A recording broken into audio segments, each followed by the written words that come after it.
In a world torn apart by a war between humans and synthetics, one family's struggle for survival reveals shocking secrets about their true nature.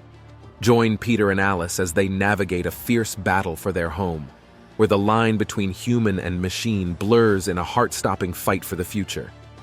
The movie starts with Peter, an engineer, lost in his thoughts while walking in the city. Suddenly, everything changes when it gets dark and a spaceship shows up, attacking the city. Buildings blow up, and there's a lot of chaos and people running away scared.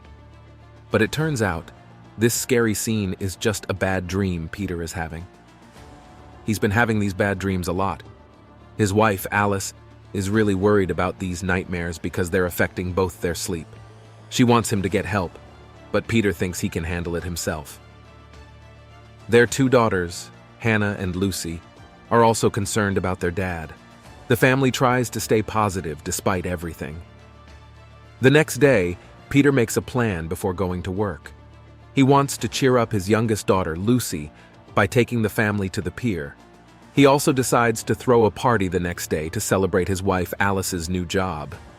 However, his day at work doesn't go well. He keeps seeing strange visions, and one of them distracts him so much that he accidentally breaks a machine.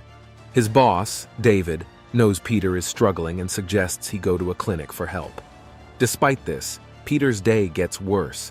He has another scary vision where he sees gunmen attack a building and hurt people. Because of this vision, he loses track of time and misses the trip to the pier, disappointing his kids.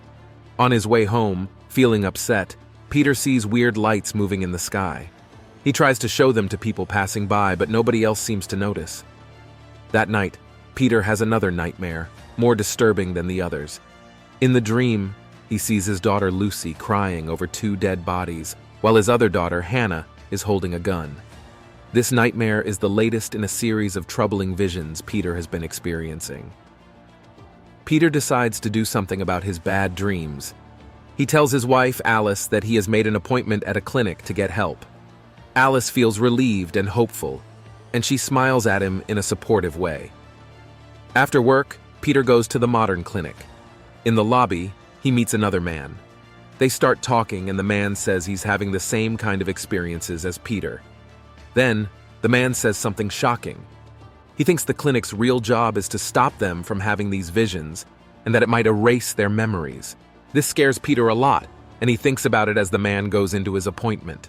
Peter has another scary dream about his workplace looking like a battlefield with everyone carrying guns.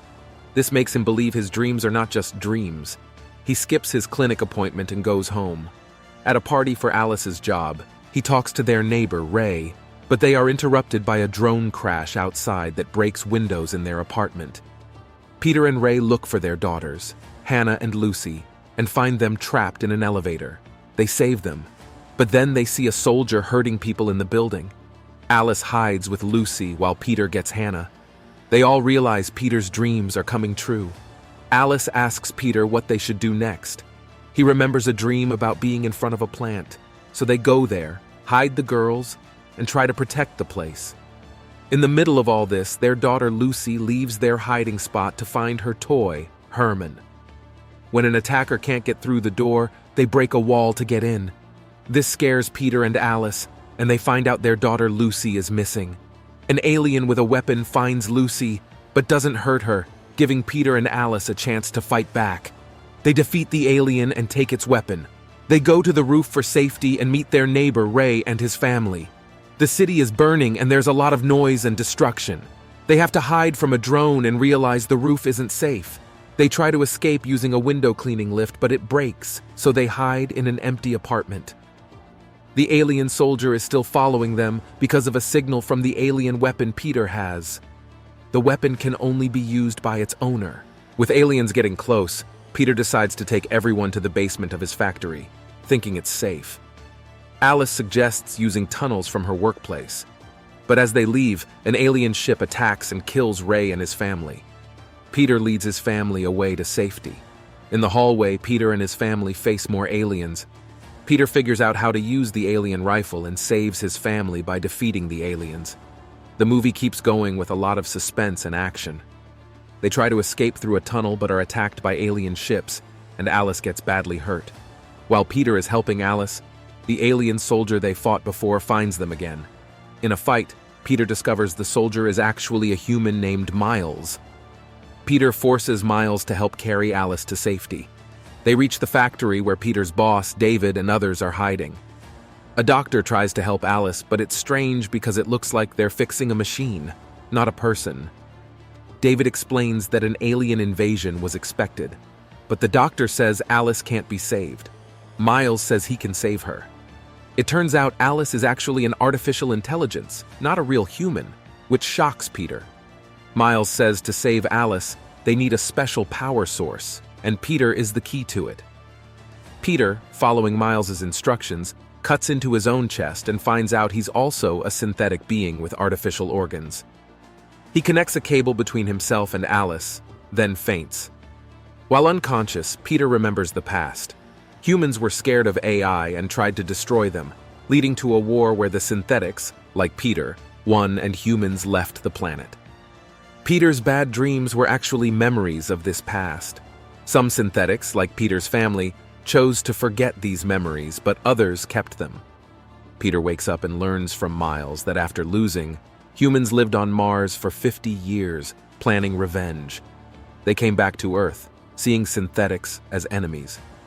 Miles, who was part of this revenge, changes his mind after seeing synthetic families and can't justify hurting them anymore. Alice, also awake, understands her past and is thankful to Miles. Peter and Alice, now knowing they are synthetics and understanding the history between humans and AI, continue their journey. The story keeps exploring themes like humanity, identity, and the effects of technology. In the story, Lucy and Hannah, not wanting to leave without their parents, stay behind. Lucy is especially upset, calling for her dad. In this tense moment, Miles offers to distract the humans by pretending he's alone, giving Peter and Alice a chance to escape. However, Peter decides they need to find their daughters. He thanks Miles, gives him his Swiss Army knife, and then he and Alice head to the train tracks. There, they find themselves in the middle of a battle between synthetics and humans. David and his group find Lucy and Hannah in a tunnel, and, despite the girls' resistance, decide to take them to the train, thinking Peter and Alice won't make it. Meanwhile, Peter and Alice fight to get to the train. In a dramatic moment, humans trying to stop the train are held back by David, allowing Peter, Alice, and David to get on just in time. The train's guns protect them from the pursuing humans. On the train, David tells Peter the conflict isn't over, and they need to plan a counterattack from their underground base. The movie ends with the train heading to the base, crossing a bridge that goes underwater. This move stops the humans from following them, giving the synthetics time to plan. The story ends with unresolved tension and the anticipation of a continued struggle between humans and synthetics.